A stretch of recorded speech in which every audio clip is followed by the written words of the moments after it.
যে মানুষের প্রদীপের মধ্যে তার চেহারা দিয়ে, তার জবান দিয়ে, তার চোখ দিয়ে, তার হাসি দিয়ে, তার ব্যবহার দিয়ে এমনভাবে সমাজের মধ্যে প্রস্ফুটিত হবে আলো, যে আলো দিয়ে এলাকার মানুষ পর্যন্ত তাকে বলতে হবে এটা একটা ফেরেশতা, এটা সাধারণ কোনো মানুষ না। আরে তার কথাগুলো একটু দেখো না, শুনলেই শুনতে মন চাই, তার ব্যবহারটা দেখো না, আরে এত কত সুন্দর একটা সুন্দর চরিত্রের মানুষ। যে জ্ঞানটা ভিতরের অমানুষটাকে মেরে ফেলে ভিতরে একটা মানুষ পয়দা করে, এটার নাম হচ্ছে জ্ঞান।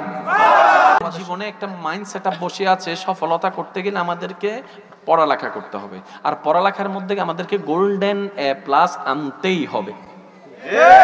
আমার কথায় গিয়ে কষ্ট নেবেন না, কারণ আপনারা সবাই শিক্ষিত মানুষ। একটু যদি প্লাস মাইনাস দিয়ে হিসাব করে দেখেন তাহলে আপনারা নিজেরাই বুঝতে পারবেন আমাদেরকে গোল্ডেন এ প্লাস আনতেই হবে। এবার যখন আমার ভাই আমার বোন যখন পড়তে বসলো, মা বাবাও প্রেশার দেয়, শিক্ষকরাও প্রেশার দেয়, আত্মীয় স্বজনও প্রেশার দেয়, সবাই প্রেশার দিতে লাগলো। প্রেশারটা কি জ্ঞান অর্জনের জন্য দিচ্ছে নাকি গোল্ডেন এ প্লাসের জন্য? আমি শুনি নাই, আর একটু জোরে। প্রেশারটা চাপটা কিসের জন্য দিচ্ছে? জ্ঞান অর্জনের জন্য নাকি গোল্ডেন এ প্লাসের জন্য? সবাই বলতে সময় এটাই বলছে তোমাকে গোল্ডেন এ প্লাস আনতেই হবে। এবার বাবা বলছে, মা বলছে, ভাইয়া বলছে তুই যদি এবার গোল্ডেন এ প্লাস পাস তোকে আমি একটা আইফোন কিনে দিব। কি পাইলে? গোল্ডেন এ প্লাসের জন্য লিখতে হবে, লেখার জন্য সেটা মুখস্থ করতে হবে, এটা ব্রেনে রাখতে হবে। ভাইয়া ব্রেনে ধারণ করা এক কথা, মনে ধারণ করা ভিন্ন কথা। এবার আমরা যখন আমাদের ছেলে মেয়েদেরকে, ভাই বোনদেরকে গোল্ডেন এ প্লাসের সেই শব্দটা মাথায় বসাই দিয়েছি, এবার তার একটা প্রতিযোগিতায় নেমে গিয়েছে। এই প্রতিযোগিতার নামতে গিয়ে জ্ঞান অর্জন করেছে কতটুক, যতক্ষণ পর্যন্ত লিখবে। সেজন্য 9-এ কি লিখেছে ইন্টারে আর মনে নাই, ইন্টারে কি লিখেছে সেটা ডিগ্রিতে মনে নাই, ডিগ্রিতে কি লিখেছে সেটা আর অনার্সে গিয়ে মনে নাই। বাস যখনের জন্য যখন যতটুকু দরকার লিখেছি, বাস লিখেছি, এটা আর মনে রাখার দরকার নাই। ভাইয়া পড়ালেখা তো এটা ছিল না। পড়ালেখা কি? পড়ালেখা মানে জ্ঞান, জ্ঞান মানে আলো, আলো মানে অন্ধকারকে দূর করা। কোন অন্ধকার? ঘরের অন্ধকার না, না। অন্ধকার মানে জীবনের অন্ধকার, অভদ্রতার অন্ধকার, অহংকারের অন্ধকার, হিংসার অহংকার, বেয়াদবির অহংকার, বেয়াদবির অন্ধকার, হিংসার অন্ধকার। এই সমস্ত অন্ধকারকে দূর করে নিজের ভিতরে একটা মানুষের প্রদীপ জ্বালানো, যে মানুষের প্রদীপের মধ্যে তার চেহারা দিয়ে, তার জবান দিয়ে, তার চোখ দিয়ে, তার হাসি দিয়ে, তার ব্যবহার দিয়ে এমনভাবে সমাজের মধ্যে প্রস্ফুটিত হবে আলো, যে আলো দিয়ে এলাকার মানুষ পর্যন্ত তাকে বলতে হবে এটা একটা ফেরেশতা, এটা সাধারণ কোনো মানুষ না। আরে তার কথাগুলো একটু দেখো না, শুনলেই শুনতে মন চাই, তার ব্যবহারটা দেখো না, আরে এত কত সুন্দর একটা সুন্দর চরিত্রের মানুষ। যে জ্ঞানটা ভিতরের অমানুষটাকে মেরে ফেলে ভিতরে একটা মানুষ পয়দা করে, এটার নাম হচ্ছে জ্ঞান। যে জ্ঞানের শিক্ষা দিবে মা বাবার সাথে কিভাবে কথা বলতে হয়। কষ্ট পাচ্ছেন আমার কথা? যে জ্ঞানের শিক্ষা দিবে বড়দের সাথে কিভাবে কথা বলতে হয়, যে জ্ঞানের শিক্ষা দিতে হয়, যে জ্ঞানের শিক্ষা দিবে কারো যদি বাবা না থাকে, অভিভাবক হিসেবে তাদের প্রাপ্য সম্পদ কিভাবে তাদেরকে বুঝাই দিতে হয়। যে জ্ঞানের শিক্ষা দিবে তোমার সামনে লক্ষ টাকা পড়ে আছে অন্যের হক, চাইলে তুমি নিয়ে ফেলতে পারো, তোমার জ্ঞানে তোমাকে বাধা দিবে। মানুষের অন্তরে আঘাত দিও না, এমন কাজ করিও না, মানুষের চোখের পানির কারণ হইও না। এই জ্ঞান আপনাকে বাঁচাবে দুনিয়াতেও, এই জ্ঞান আপনাকে বাঁচাবে আখিরাতেও। সুবহানাল্লাহ। এবার আপনি একটু ঠান্ডা মাথায় একটু খেয়াল করেন, কারো পক্ষে যাওয়ার দরকার নেই, বিপক্ষেও যাওয়ার দরকার নেই। একটা কথা মনে রাখবেন, নিজে বাঁচলে বাপের নাম। আগে নিজে বাঁচতে হবে, তারপর অন্যকে বাঁচানো। আর একটু জোরে বলেন। কষ্ট পাচ্ছেন আমার কথায়? এবার দেখেন আমাদের সমস্ত পৃথিবী ধ্বংসের দিকে চলে যাচ্ছে। টাকাওয়ালারা আরো টাকাওয়ালা হয়, গরিবরা আরো গরিব হতেই আছে। ব্যালেন্সটা তো নষ্ট হয়ে গেল। ব্যাপারটা কি? এবার ইসলাম বলে যে আমি জাকাতের সিস্টেম চালু করেছি। মনে রাখবেন ভাইরা, যদি সত্যিকার ভাবে ইসলামী যে জাকাতের ফর্মুলা আছে এটা যদি আমরা আমাদের জায়গায় প্রতিষ্ঠা করার মতো করতে পারতাম, এখানে অভাবী বলতে কোনো শব্দ থাকতো না।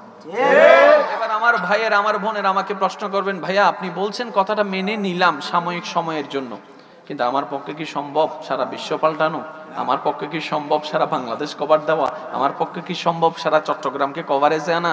আমার পক্ষে কি সম্ভব শিক্ষা পদ্ধতি পাল্টায় দেওয়া? আমার পক্ষে কি সম্ভব স্কুল মাদ্রাসা চেঞ্জ করে ফেলা? আমার পক্ষে কি সম্ভব যে সূচিপত্র পাল্টায় দেওয়া? আমি বলি যে না ভাই, আপনার পক্ষে সম্ভব না, বোন আপনার পক্ষে সম্ভব না। তো হাউ ক্যান, আমি কিভাবে পারবো?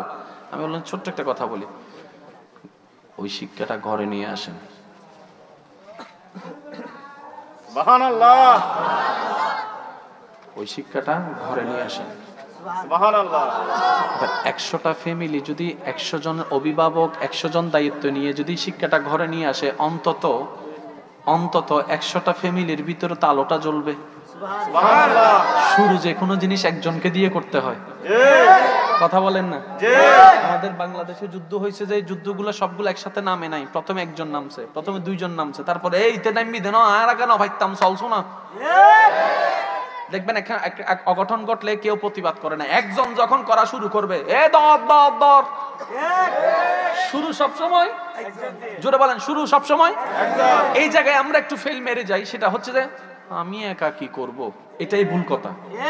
আপনাকে দিয়ে শুরু করতে হবে। আর একটু জোরে বলেন। আমি আমার ভাই বোনদেরকে বলবো, আমার অভিভাবক ভাই বোনদেরকে বলবো, ওই শিক্ষাটা ঘরে নিয়ে আসেন। এবার আমার ভাই বোন প্রশ্ন করবেন, সেই শিক্ষাটা আমি পাবো কোথায়? আমি তো ইসলাম সম্পর্কে তেমন জানি না, ইসলাম সম্পর্কে আমি তেমন পড়ি না, কিংবা আমি কোরআন হাদিস তো তেমন অধ্যয়ন করার কোনো ক্ষমতা আমার কাছে নেই, যেহেতু আমি অ্যারাবিক জিনিসটা আমি বুঝি না। আমি শ্রদ্ধার সাথে এতটুকু বলবো, আপনি শুধু এতটুকু কাজ করেন প্রাথমিকভাবে, আপনার সন্তানের অন্তরে যে কোনো ভাবে দুইটা জিনিস ঢুকাই দেন। একটা হচ্ছে রবের প্রতি অটুট বিশ্বাস, দ্বিতীয় নম্বর হচ্ছে নবী রাহমাতুল লিল আলামিনের প্রতি অটুট প্রেম। বাস আপনি দুইটা জিনিস। এবার আমার ভাই বোন প্রশ্ন করবে এটা আমি ঢুকাবো কিভাবে?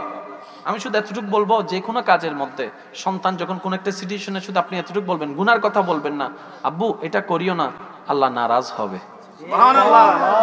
গুনার কথা বলার দরকার নেই, জাহান্নামের কথা বলার দরকার নেই, ভয়টা জাহান্নামের নয়, রবের থাকা দরকার। আব্বু এই কাজটা করিও না, আল্লাহ নারাজ হবে। আব্বু এই কাজটা করো, আল্লাহ খুশি হবে।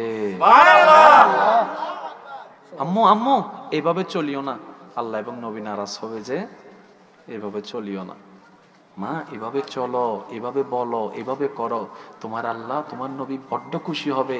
হাসরের ময়দানে দেখবা যখন কেউ তোমার পাশে থাকবে না, তোমার রবের রহমত তোমাকে ঘিরে ধরে থাকবে, তোমার নবী তোমাকে খুঁজে খুঁজে বের করে নিবে। সুবহানাল্লাহ। তো সেই ছোট্ট বাচ্চা হ্যাঁ ও বুঝে না, না ও বুঝে না, কিন্তু ছোট্টবেলা থেকে যদি মা বাবার মুখে এই শব্দগুলা শুনে এই শব্দগুলা শুনে পরিচিত হয়ে যেতে পারে, বড় হওয়ার পরে ওই জিনিসটা তার দিলের মধ্যে বারবার আঘাত করবে, বারবার আঘাত করবে, বারবার আঘাত করবে। ওই আঘাতটাই তার অন্তরকে পরিষ্কার করে ফেলবে, যার কারণে ওই অন্তরে আর নোংরামি থাকতে পারবে না, ওই আলোটাই চলে আসবে। সুবহানাল্লাহ।